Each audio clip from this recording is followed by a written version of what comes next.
Chapter 111, The Pacific.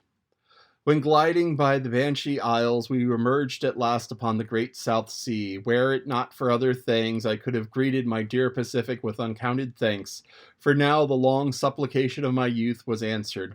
That serene ocean rolled eastward from me 1,000 leagues of blue. There is, one knows not what sweet mystery about the sea, whose gentle, awful stirring seemed to speak of some hidden soul beneath. Like those fabled undulations of the Ephesian sod over the buried evangelist St. John. And meet it is that over these sea pastures, wide, rolling, watery prairies and potter's fields of all 4 continents, that the waves should rise and fall and ebb and flow unceasingly. For here, millions of mixed shades and shadows, drowned dreams, somnambulisms, reveries, all that we can call lives and souls, lie dreaming still, tossed like their slumbers in their beds, the ever-rolling waves, but made so by their restlessness. Any meditative Magian rover the serene Pacific once beheld must ever after be the sea of his adoption. It rolls the midmost waters of the world, the Indian Ocean and the Atlantic Ocean being but its arms. The same waves wash the moles of the new-built California towns, but yesterday planned by the recentest race of men, and lave the faded but glorious skirts of Asiatic lands older than Abraham.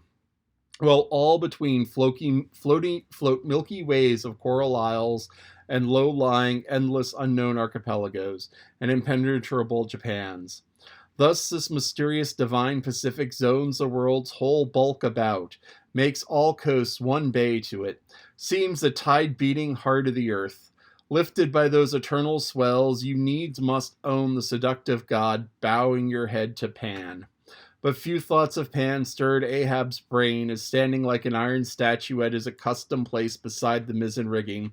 With one nostril he unthinkingly snuffed the sugary musk from the Banshee Isles, in whose sweet woods mild lovers must be walking, and with the other consciously inhaled the salt breath of the new-found sea, the sea in which the hated white whale must even then be swimming.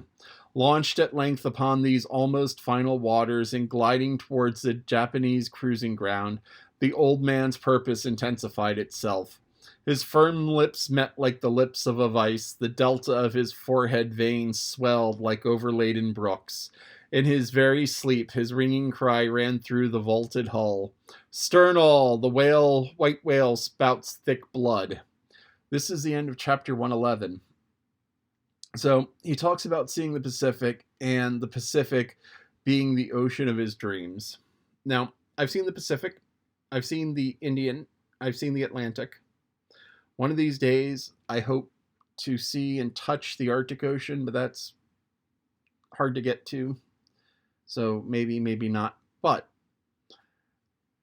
in my heart, it's the Atlantic. I'm sorry, Melville's wrong here. The Atlantic just has this sort of life breathing to it. The Pacific was called Pacific by the Spanish conquistadors. When they came to Central America, they crossed over the Isthmus of Panama and saw the Pacific Ocean. And at that point, the Pacific Ocean is starkly different than the Atlantic. The Pacific is a much bluer ocean. The Atlantic is very green, at least. The Pacific at that part is very blue and very calm.